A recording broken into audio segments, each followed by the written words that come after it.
Welcome to Facebook Live. This is from the Pinhole Quilting Showroom, and I'm delighted that you've joined me today because Pete's away. Pete is on cricket tour. And yes, sound. Georgie, good morning. Kate, good morning. Hearing you now, perfect. Aha. Carol, thank you very much. Sorted, yes. Good morning, Carol. Carol Bealey and Carol Wood. And Glenys Davis says hi all. So Glenys, we're going to see you next week. Looking forward to that. The showroom is almost set up. Yeah, so Pauline was here last week helping me get everything ready for you guys. So we're excited to be having Linda Jackson here, our Handi Quilter ambassador. And Linda will be here doing her whole cloth. So that's a mixture of the feathers and the whole cloth design course that we're doing. And it's over 3 days here at the showroom. And we've got 10 people coming, so we're going to have a fun time. It's going to be a lot of learning going on. I can tell you now that it'll be a jam-packed, action-packed session. So I hope you're all well rested. Don't want any COVID. Make sure you do your test before you come. If you can, please. Yes, definitely. Pete, do you know, Pete and I, we reckon we haven't had it. And well, genuinely, we don't think we've ever had it. Neither of us have had any symptoms at all of anything, and I can't believe that neither of us would have any symptoms, no symptoms at all. And Tricia, of course, you're coming as well, which is fantastic. And Jean as Canadian, what is a cricket tour? Oh, Pete's watching, I can't believe it. Pete's actually found, Pete, I've got this set up with live streaming using OBS, that thing I've been playing around with for the last couple of weeks. So I've got 2 cameras. And I can switch between those 2 cameras. Isn't that exciting? Let me just see how this works. I hope that's going to work. And that will tell me in a second. Yeah, look at that. 2 cameras. Are you impressed? Pete, I hope you're impressed. So Pete plays the wonderful game of cricket. And cricket, that's the one where nobody understands the rules unless they've played it. And what does he say? Can I have every Saturday off now then? Well, let's face it. You've got to pass out in 2 weeks as well, haven't you? So you know you are sort of moving in that direction. Anyway, hope you're having a good time down in Ilfracombe, and the Sambuca effects aren't too bad. Anyway, that's what cricket is. Cricket is a game played by people who hit a leather ball with a willow stick that is carefully carved. And 2 people are batting at a time, and then 11 people are fielding on the opposing team. And when I played for the local team, Flyford Flavel, on one occasion, I was in, and then I was out again, Golden Duck. An inauspicious start that was never repeated. There we go. That was my one idea of playing cricket after 15, 20 years of not playing. So definitely needed a bit more practice. Okay, so what are we going to do today?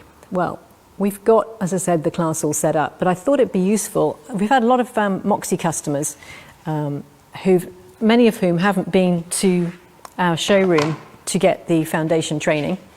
So I thought it would be really useful if I did a session on loading a loft frame.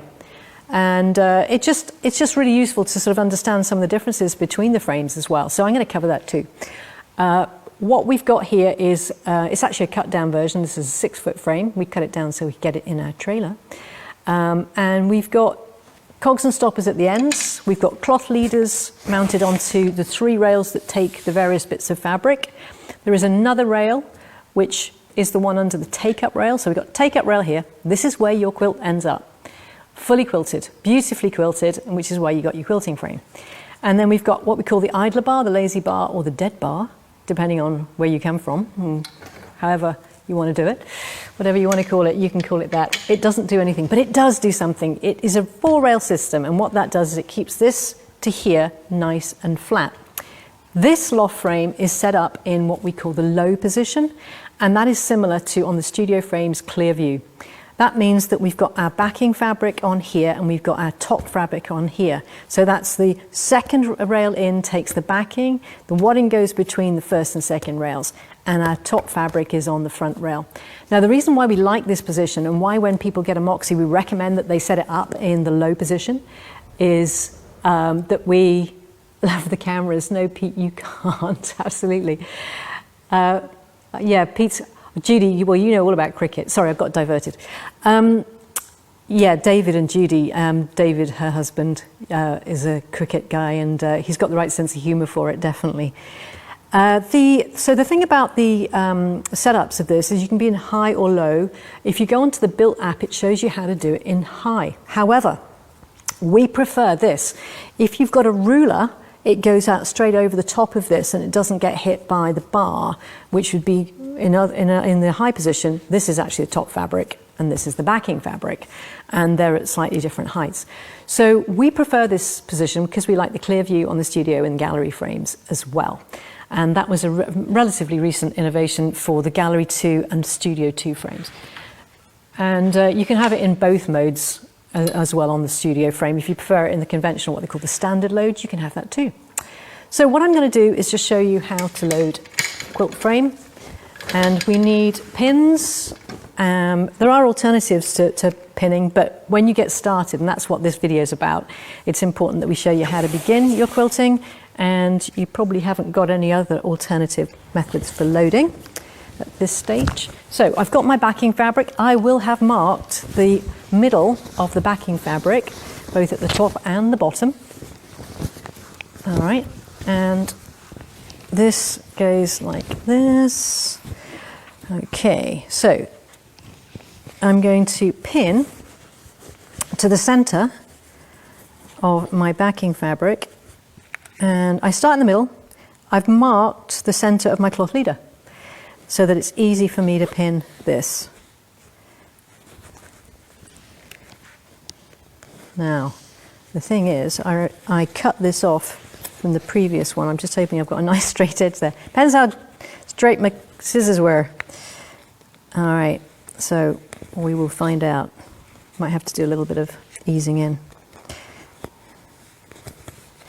So, because I wanted to do this streaming, I wanted to also do a video this morning. So Pete, I've been doing lots. While you're away, I've done a video on how to set up the flexi rack on the Loft frame. Done that. Oh yes, done that too. So, any questions that, Pete? It's just an annual event when my team goes to the park. Okay, Liz, the backing is at the back rail, the front fabric is on the front. Simple. You see, the thing about Judy is she has these great ways of simplifying things because she's a trainer. And people who do training, like Judy, who've been doing it for a long, long time, have great ways of remembering things to help their students. And the backing on the back rail, the front on the front rail. Genius. Now, some people pin in the opposite direction. I do most of the time. But other people just pin in one direction because it's harder, obviously, if you're left or right-handed, to go in the opposite direction to what you find natural. But if you orient your body to the frame, it's not that difficult. But I have to say, as many people have pointed out on various occasions, these pins are mighty strong and they hurt. They hurt a lot when you get them in, like a bee sting. Yeah, honestly, they're like a bee sting. So you don't want to do that if you can avoid it. So just be careful with these pins. Now the alternative methods for loading, you can get sort of grippers, you can get magnets and various other things. But this is the pinning method. At the end, I do what I call a double bite. So I go back in the opposite way and I just take 2 bites like that. Right, make sure your backing is nicely towards the back of the frame. Oh, you know, I recorded a video on how to do this last week. It was hilarious. I got this takeout rail, I got the cloth leader over the top. I'll show you actually, because if you do that, all is not lost. All is not lost. So what we're doing here is everything that you can do to make the process better for your actual quilting, i.e. resolve any issues, you want to do them now. So we just keep turning, just smoothing it out. If you've got the Studio 2 frame, because this is a very similar method, you've got an optional hand wheel that you can have. And I'm going to go through some frame accessories in a little bit. So you just keep doing that until you get to this point where it just drops down. And then you want to make sure that this is under the idler bar. So what did I do last week? I did this. And I was recording my video on my own. Nobody to tell me I got it any different. And I did this. So what do you do? What do you do when you do that? Well, say it's all attached. You've got two options. You can either unfurl it and take the thing off the Velcro if you haven't got enough space, or imagine that's attached. I'm just going to pin that in temporarily to the center. I'll show you. Because the loft frame, we can just remove the idler bar. So we push this in here, push that in there, like that. And if you've got the space, you can just take that out, like that, and then put it back in. Problem solved. No panic. It happens. There we go. Sorted. There we go. Not a problem. It was easy. It was easy. Actually, it was quite funny because I mean, you know, when you're doing a video like that, you think, oh no, I'm going to look really professional now. Very professional, Liz. But actually, when people come on training courses, they shouldn't worry about getting things wrong or having problems or having like thread nests when they're sort of practicing and stuff. Good morning from Darwin, Australia, from Mary. Marie or Mary? Fantastic. Love Darwin. Bought my Ford Falcon that I often talk about. My Ford Falcon XC sedan, 1976, raised vents on the hood, called George, that I did 27,000 miles around Australia in. And I started in Darwin.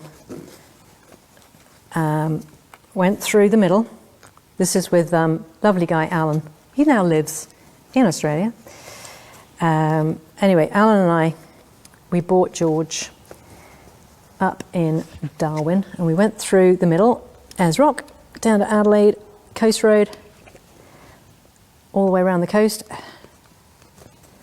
and up to Sydney by Adelaide, Melbourne. Spent 4 months in Sydney working for Seagram, the liquor distributor, and that was so much fun. Every day at 5 o'clock, people came into the conference room, the boardroom where I was working, and opened wine and beer and stuff. It's good culture in Australia. Anyway, after that, I went on my own over to Perth, which is quite a drive from Sydney, and then all the way up the west coast, back to Darwin. Sold my car for 400 Australian dollars, less than I'd paid for it. Brilliant. It was quite a trip. Okay, so what did you say? Now, why didn't you? I know, to move the idler bar when I did just that. That's why I've done it, because I know it's not just me, Carol. Carol, you're in a good club there. We've done it. We've been there, done that. Put the stoppers on. And you just want to take this back, so this acts like a bit of a table for when you do your quilt top. Now I've already done, I didn't want to spend so much time doing all of this, but I've already done the quilt top. But basically you do the same thing with the quilt top bar, the front rail, okay? So we're going to basically be pinning that to the cloth leader, smoothing it. And then when you've got it all rolled up, you can just leave it hanging at the front. It'll probably be loose like that. Then we get our wadding. Next, wadding. And we lay that on top here, like so. Bum, bum, bum. Fabulous. Sure that doesn't pull in. Okay, so what we're going to do now, we've got a channel lock. If you've got a new Moxie with Pro Stitcher Lite, then you'll be able to use the horizontal channel lock on your Pro Stitcher Lite, but this is just a regular Moxie.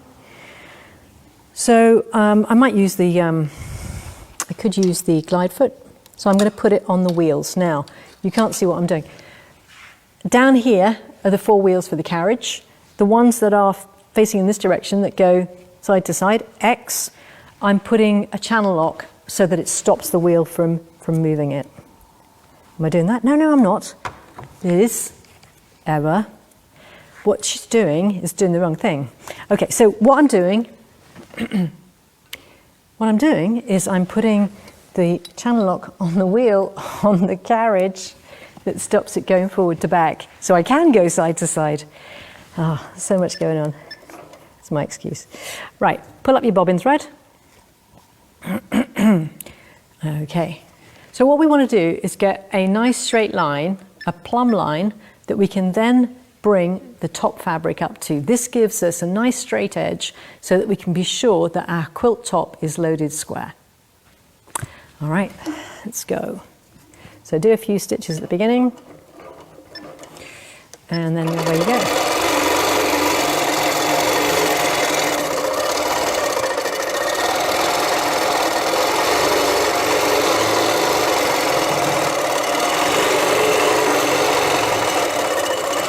Make sure you haven't left your coffee cup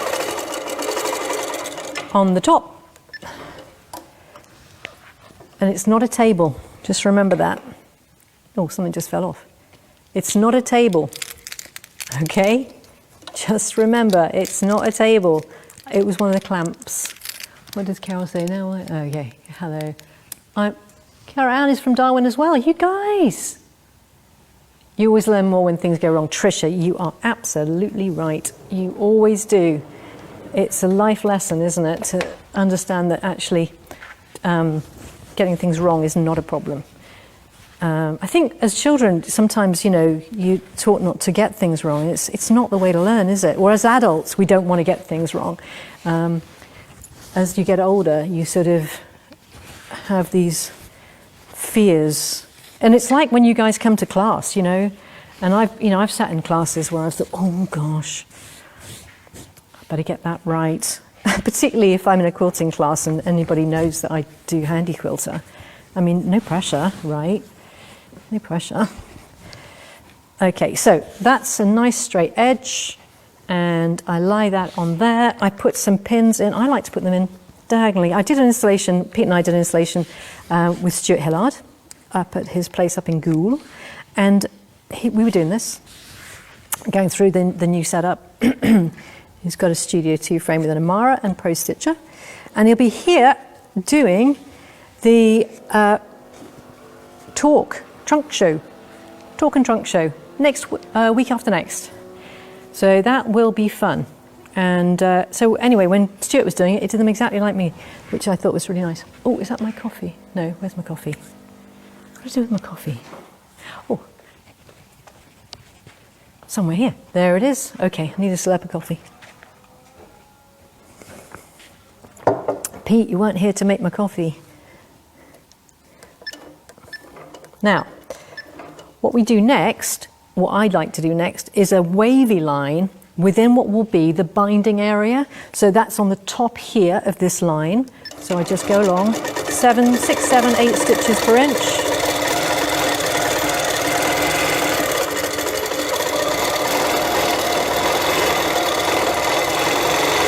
Now, and you're going to say, why do you do wavy line? Well, Kimmy Brunner is the one who suggested a wavy line, and it means that if there's any fullness, it doesn't create a fold, it just kind of goes out into the wadding. Makes it look nice. And I like it, I like doing a wavy line.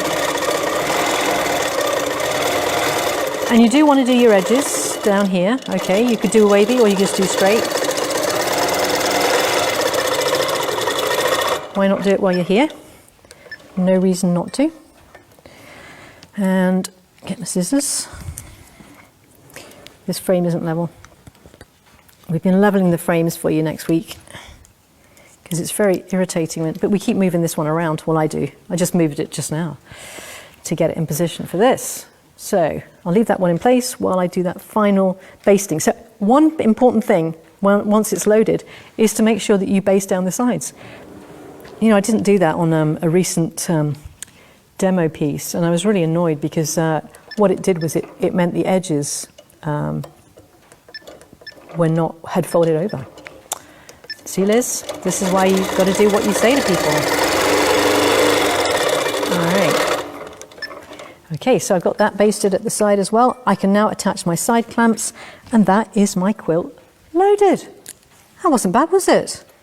You see, what's stopping you from getting your quilt on the frame? Nothing. Nothing whatsoever. It's easy as that. And we would just now do a little bit of fun playing on the Moxie. Let me just move this so you can see it.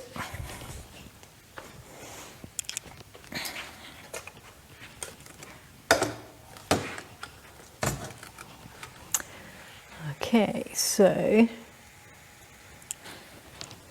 just tilt that down a bit. And hopefully you'll be able to see it. And then we'll go over the studio frame. If I do it here, I think, oh, I'll just change my to camera number 2. Hopefully that's the right one. Yeah. I'm not sure how much you can see there. Okay. And then I'm ready to quilt.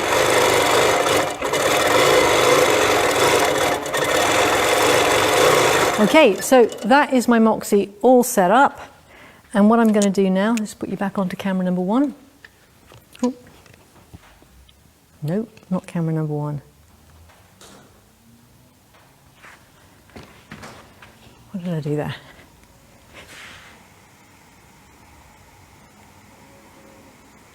Oh.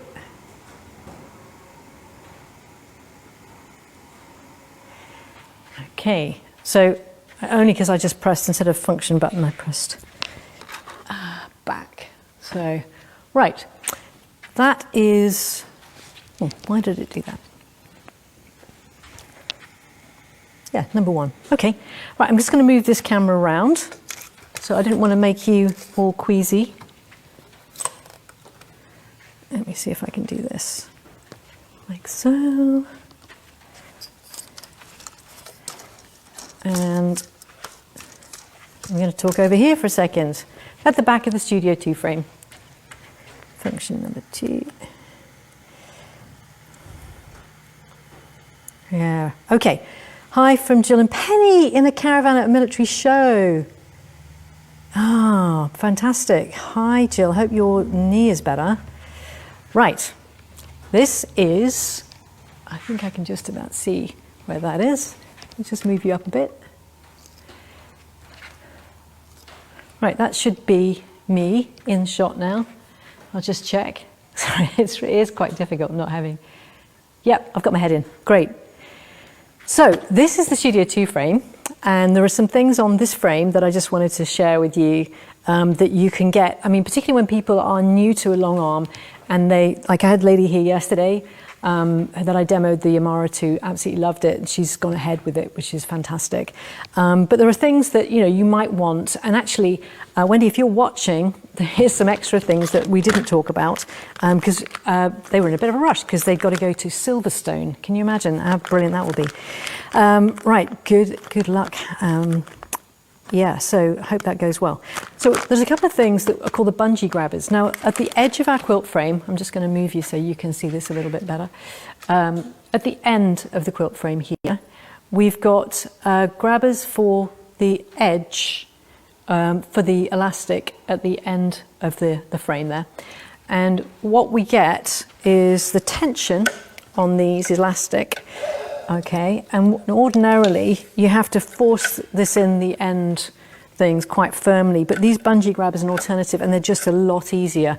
So if you do struggle with putting this into the retainer at the end, those Bungee Grabbers are definitely worth it. They're really quick to put on and off, and it's something you can do self-install. All right, the other thing is if you've got one of the older frames, what you can do is get these pole cradles that take the rail. If you've got a studio frame, one of the original studio frames, and you don't have one of these pole cradles, these are very, very useful. So when we lift this out of here, like so, let me just lift that up. Not that easy to do when you put it in the pole cradle. I've got it all lassoed down there. So pole cradles, they're £18 for a set, so it's definitely worth upgrading.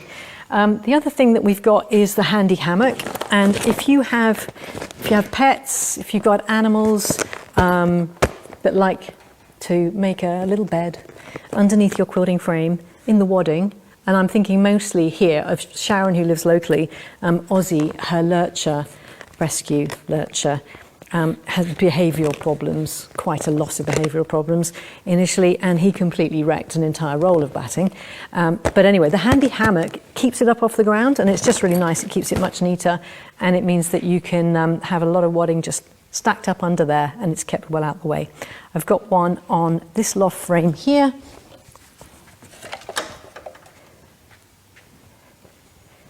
I think I can turn this round. Let me see, I hope I don't make you too seasick. There we go, that's it under there. There's a hammock. All right, now, I hope that's okay. Right, we've got also the hand wheel kit. So, on the studio frame, you can fit a studio frame hand wheel kit, and on the gallery frame, you can fit the gallery hand wheel kit. And what that does is it gives you an extra hand wheel. You get a hand wheel on the right-hand side at the back for the take-up when you're moving on. But it's very handy to have a second one. Let me just move this machine out the way. Probably be able to see a bit better. If I move this. And just remember, it's not a table. What did I just do? There we go. And let's just move that back in here. There we go. This is the second hand wheel, so it's on this one here. And what it means you can do, when you're loading your backing fabric, sometimes it isn't completely flat, and there's a lovely technique where you roll it forward and then you roll it back and then you roll it forward and you roll it back until it's completely flat. It's a really nice little technique, and it means that, you know, if you haven't got completely your backing on completely square, then that's really handy. The other things that I was just going to mention to you are, if you want to do floating of the quilt. Now, what does floating mean? Floating is when we've literally got the fabric, our top fabric, not attached to the front rail. So if I have it just floating so that it's just not onto this front rail, this is in clear view on the studio frame, I can put on these clamps, these studio clamps, and they just go over the rail and hold it in place. There's also the grips. And the other thing that we can do, if we've got sample fabric that we want to do some test stitching on, aside from the long grips, we've also got these, which are, what do they call, easy grasp quilt clips. And when we do test stitching, I mean, you might want a thinner piece than this, but when we do test stitching, I can't quite see what I'm looking like. Let me just move that round real quick. Okay, that looks okay. I've got a couple of monitors to see where I am. Okay, so what you can do is attach this using the easy grasp, and either put a couple on there, or you can just lean against it, do your test stitching, check the underside really easily, obviously using the same fabric, the same wadding, the same backing that you'd be using in your main quilt. I mean, sometimes it's a good idea to do a test block anyway, and as you progress down the quilt, you're going to need to be doing test stitching if you've changed the bobbin or if you had any issues and that kind of thing. All right. So what have we covered? We've covered frame accessories basically and loading, and I hope that was a really useful session for you. I'm just going to move back to camera number 1 to finish off. Except it's not doing it.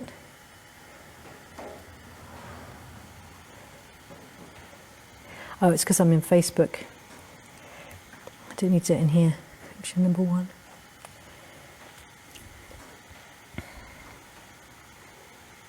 Let's Let's move to Fuji only. That's it. Perfect. Move my monitor back so I can see what I'm doing. There we go.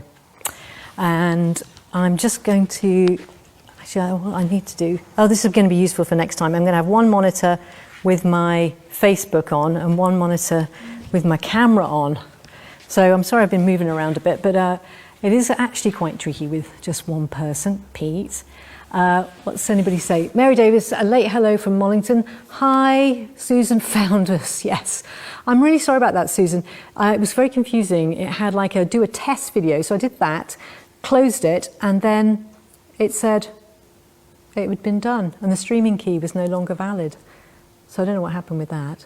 But anyway, I really appreciate you coming by, stopping by, and we'll have some more interesting videos and stuff coming up on our YouTube channel, and I hope that you can join us then. All right. Anything you've got any questions on, or if you're interested in coming for a demonstration of our long arm machines, we've got Stuart Hillard coming a week on Monday, that's the 11th of July. We've still got places left, particularly in the afternoon. And if you want to come and join us, that'd be great. It's £10, but you get it back if you make any expenses? If you spend anything while you're with us. So you get it back. That's it from me. Di says, thanks Liz, have a good day. You too, Di. Love what you're doing. The best one-woman show I've seen. Oh my goodness. I'm not sure about that, Tricia, but I made my own coffee this morning and I'm doing okay.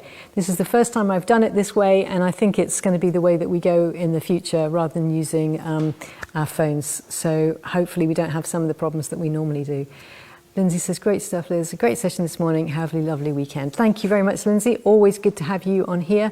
And I did say hi to my parents from you. So thank you for that. They really appreciate it. There we go. I think that is it from me. I just wanted to wish you all a wonderful weekend and happy quilting.